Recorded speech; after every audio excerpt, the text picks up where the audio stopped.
ನೂತನ ಸಚಿವರ ಪದಗ್ರಹಣವಾಗಿ ಒಂದು ವಾರದ ಬಳಿಕ ಕಡೆಗೂ ಡಿಕೆ ಶಿವಕುಮಾರ್ ಸಂಪುಟದ ಸಚಿವರಿಗೆ ಖಾತೆ ಹಂಚಿಕೆಯನ್ನ ಮಾಡಲಾಗಿರುವಂಥದ್ದು.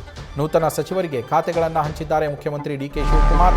ಹಲವರಿಗೆ ಈಗಾಗಲೇ ಖಾತೆ ಹಂಚಿಕೆ ಆಗಿದೆ. ಆದರೆ ಇನ್ನೂ ಕೆಲವು ಸಚಿವರಿಗೆ ಖಾತೆಗಳನ್ನು ಹಂಚಿಕೆ ಮಾಡೋದು ಬಾಕಿ ಇದೆ.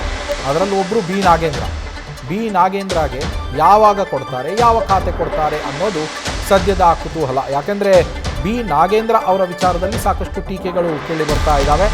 ವಿರೋಧ ಪಕ್ಷಗಳಿಂದಲೂ ಈ ಬಗ್ಗೆ ಟೀಕೆಗಳು ಕೇಳಿ ಬರ್ತಾ ಇರುವ ಹಿನ್ನೆಲೆಯಲ್ಲಿ ಯಾರಿಗೆ ಬಾಕಿ ಉಳಿದಿರೋರಲ್ಲಿ ಯಾರಿಗೆ ಕೊಡ್ತಾರೆ ಖಾತೆ, ಯಾವಾಗ ಕೊಡ್ತಾರೆ ಅನ್ನೋದು ಪ್ರಶ್ನೆ ಸದ್ಯ.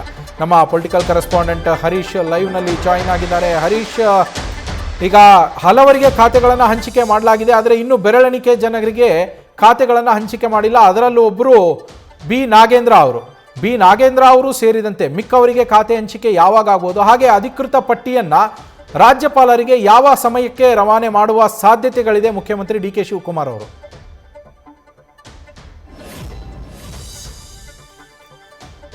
ಎರಡನೇ ಹಂತದಲ್ಲಿ ಸಚಿವರಾಗಿ ಪ್ರಮಾಣ ವಚನ ಸ್ವೀಕರಿಸ ಕೂಡ ಒಂದು ವಾರ ಆಗಿದ್ದಂಥ ಹಿನ್ನೆಲೆಯಲ್ಲಿ ಈಗ ಅವರಿಗೆ ಖಾತೆಗಳ ಹಂಚಿಕೆಯನ್ನು ಸಿಎಂ ಡಿ ಕೆ ಶಿವಕುಮಾರ್ ಅವರು ಮಾಡಿದ್ದಾರೆ ಅನ್ನುವಂಥ ಮಾಹಿತಿ ಲಭ್ಯ. ಆದರೆ ಅಧಿಕೃತವಾಗಿ ರಾಜಭವನಕ್ಕೆ ಇನ್ನೂ ಖಾತೆಗಳ ಹಂಚಿಕೆಗೆ ಸಂಬಂಧಪಟ್ಟಂಗೆ ಪಟ್ಟಿ ಯಾವುದೇ ರವಾನೆ ಆಗಿಲ್ಲ ಅನ್ನುವಂಥ ಮಾಹಿತಿ ಲಭ್ಯ. ಸದ್ಯಕ್ಕೆ ಹೈಕಮಾಂಡ್ ಇಂದ ಆ ಪಟ್ಟಿ ಕೂಡ ಸಿಎಂ ಡಿ ಕೆ ಶಿವಕುಮಾರ್ ಅವರಿಗೆ ರವಾನೆ ಆಗಿದೆ ಅನ್ನುವಂಥ ಮಾಹಿತಿ ಲಭ್ಯ. ಆದರೆ ಯಾರ್ಯಾರಿಗೆ ಯಾವ್ಯಾವ ಖಾತೆ ಅನ್ನುವಂಥ ವಿಚಾರಕ್ಕೆ ಸಂಬಂಧಪಟ್ಟಂಗೆ ಅಧಿಕೃತವಾಗಿ ಅಷ್ಟೇ ಇನ್ನು ಮಾಹಿತಿ ಹೊರಬರಬೇಕಾಗಿದೆ. ಆದರೆ ಸಿಎಂ ಡಿ ಕೆ ಶಿವಕುಮಾರ್ ಅವರು ಈಗಾಗಲೇ ಕೂಡ ಸಚಿವರಿಗೆ ಯಾವ ಖಾತೆ ಅನ್ನುವಂಥ ಮಾಹಿತಿಯನ್ನು ರವಾನೆ ಮಾಡಿದ್ದಾರೆ ಅನ್ನುವಂಥ ಮಾಹಿತಿ ಲಭ್ಯ ಆಗ್ತಿದೆ. ಅಂದ್ರೆ ಸಿದ್ದರಾಮಯ್ಯ ಸಂಪುಟದಲ್ಲಿ ಕಾರ್ಯನಿರ್ವಹಿಸಿದಂತಹ ಸಚಿವರೆಲ್ಲ ಯಾರಿದ್ರು, ಈಗ ಡಿ ಕೆ ಶಿವಕುಮಾರ್ ಸಂಪುಟದಲ್ಲಿ ಯಾರಿದ್ದಾರೆ ಅವರಿಗೆ ಯಥಾಸ್ಥಿತಿಯಲ್ಲಿ ಕೂಡ ಈ ಹಿಂದೆ ಇದ್ದಂಥ ಖಾತೆಗಳನ್ನ ಕೂಡ ಪುನರಾವರ್ತನೆ ಮಾಡಲಾಗಿದೆ ಅನ್ನುವಂಥ ಮಾಹಿತಿ ಲಭ್ಯ ಆಗ್ತಿದೆ. ಅಂದ್ರೆ ಒಂದು ಚಲುವರಾಯ ಸ್ವಾಮಿ ಆಗಿರ್ಬೋದು, ಅವರಿಗೆ ಸಹಜವಾಗಿ ಕೂಡ ಕೃಷಿ ಇಲಾಖೆಯನ್ನು ಕೊಟ್ಟಿದ್ದಾರೆ ಅಂತ ಹೇಳಲಾಗ್ತಾ ಇದೆ. ಜೊತೆಗೆ ಜಮೀರ್ ಅಹ್ಮದ್ ಅವರಿಗೆ ವಸತಿ ಆಗಿರ್ಬೋದು, ಜೊತೆಗೆ ಬೇರೆ ಬೇರೆ ನಾಯಕರಿಗೆ ಮುಖ್ಯವಾಗಿರುವಂಥದ್ದು ಕೂಡ ಈಗ ಬೇರೆ ಯಾರೆಲ್ಲ ಇದ್ರು, ಸೊ ಅಂಥವ್ರಿಗೆ ಒಂದು ಗಣಿ ಇಲಾಖೆಗೆ ಸಂಬಂಧಪಟ್ಟಂಗೆ ಮಲ್ಲಿಕಾರ್ಜುನ್ ಅವರಿಗೆ ಕೊಟ್ಟಿದ್ದೆ.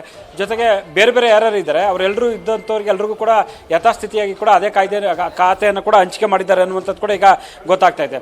ಸೊ ಉಳಿದಂತೆ ಕೂಡ ಬೇರೆ ಯಾರ್ಯಾರಿಗೆ ಕೊಡ್ತಾರೆ ಅನ್ನುವಂಥದ್ದು ಕೂಡ ಅಧಿಕೃತವಾಗಿ ಇನ್ನು ಹೊರಗಡೆ ಬಂದಿಲ್ಲ. ಸೊ ಬಸಂತಪ್ಪ ಅವರಿಗೆ ಸಹಜವಾಗಿ ಕೂಡ ಒಂದು ಮೀನುಗಾರಿಕೆ ಇಲಾಖೆಯನ್ನು ಹಂಚಿಕೆ ಮಾಡಲಾಗಿದೆ ಅನ್ನುವಂಥ ಮಾಹಿತಿ ಲಭ್ಯ. ಬಾಲಕೃಷ್ಣ ಅವರಿಗೆ ಸಣ್ಣ ನೀರಾವರಿ ಇಲಾಖೆಯನ್ನು ಹಂಚಿಕೆ ಮಾಡಲಾಗಿದೆ ಅನ್ನುವಂಥದ್ದು ಕೂಡ ಈಗ ಗೊತ್ತಾಗ್ತಿದೆ.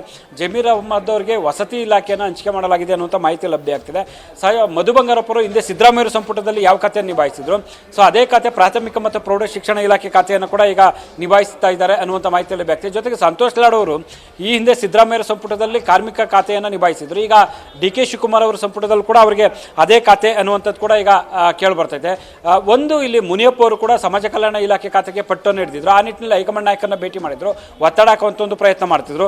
ಸೊ ಒತ್ತಡ ಹಾಕುವಲ್ಲಿ ಯಶಸ್ವಿಯಾಗಿದ್ದಾರೆ ಅನ್ನುವಂಥ ಮಾಹಿತಿ ಲಭ್ಯ ಆಗ್ತಿದೆ. ಸಹಜವಾಗಿ ಸಮಾಜ ಕಲ್ಯಾಣ ಇಲಾಖೆಯನ್ನ ಅವರಿಗೆ ನೀಡ್ತಿದ್ದಾರೆ ಅನ್ನುವಂಥ ಮಾಹಿತಿ ಲಭ್ಯ ಆಗ್ತಿದೆ. ರಿಜ್ವಾನ್ ಅರ್ಷದ್ ಅವರಿಗೆ ಆಹಾರ ಇಲಾಖೆಯನ್ನ ಕೊಡ್ತಾರೆ ಅನ್ನುವಂಥದ್ದು ಕೂಡ ಈಗ ಗೊತ್ತಾಗ್ತಿದೆ. ಅಂದ್ರೆ ಪುಟ್ಟರಂಗ್ ಶೆಟ್ಟಿ ಅವರಿಗೆ ಪಶುಸಂಗೋಪನೆ ಆಗಿರ್ಬೋದು, ಅಜಯ್ ಸಿಂಗ್ ಅವರಿಗೆ ಫಾರೆಸ್ಟ್ ಆಗಿರ್ಬೋದು, ಹೀಗೆ ಒಂದಷ್ಟು ಜನಗಳಿಗೆ ಖಾತೆಗಳು ಯಾವ್ದ್ಯಾವುದು ಅನ್ನುವಂಥ ನಿಟ್ಟಿನಲ್ಲಿ ಕೂಡ ಸಿಎಂ ಡಿ ಕೆ ಶಿವಕುಮಾರ್ ಅವರಿಗೆ ಮಾಹಿತಿಯನ್ನು ರವಾನೆ ಮಾಡಿದ್ದಾರೆ ಅಂತ ಹೇಳುತ್ತೆ.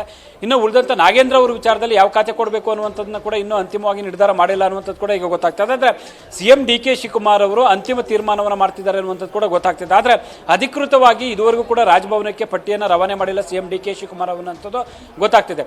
ಸಂಜೆಯ ಹೊತ್ತಿಗೆ ಪಟ್ಟಿಯನ್ನು ರವಾನೆ ಮಾಡಬಹುದು ಅನ್ನುವಂಥ ಮಾಹಿತಿ ಲಭ್ಯ ಆಗ್ತಿದೆ. ಆದರೆ ಅಧಿಕೃತವಾಗಿ ಸಿಎಂ ಡಿ ಕೆ ಶಿವಕುಮಾರ್ ಅವರು ಎಲ್ಲ 19 ಜನರ ಪಟ್ಟಿಯನ್ನು ಕಳಿಸ್ತಾರಾ ಅಥವಾ ಅದರ ಆಯ್ದವ್ರನ್ನ ಕಳಿಸ್ತಾರ ಅನ್ನುವಂಥ ಚರ್ಚೆ ಆಗ್ತಾ ಇದೆ. ಆದರೆ ಎಲ್ಲರ ಪಟ್ಟಿಯನ್ನು ಕೂಡ ರಾಜಭವನಕ್ಕೆ ಕಳಿಸ್ತಾರೆ ಅನ್ನುವಂಥದ್ದು ಕೂಡ ಈಗ ಗೊತ್ತಾಗ್ತಾ ಇದೆ. ಆದರೆ ಅಂತಿಮವಾಗಿ ಸಂಜೆ ಹೊತ್ತಿಗೆ ಯಾರಿಗೆ ಯಾವ್ಯಾವ ಖಾತೆ ಅನ್ನುವಂಥ ಸ್ಪಷ್ಟ ಚಿತ್ರಣ ಸಿಗಲಿದೆ. Naveen, thank you Harish. News first ನಿರ್ಭೀತಿಯಿಂದ ನಿಮ್ಮ ಪರವಾಗಿ.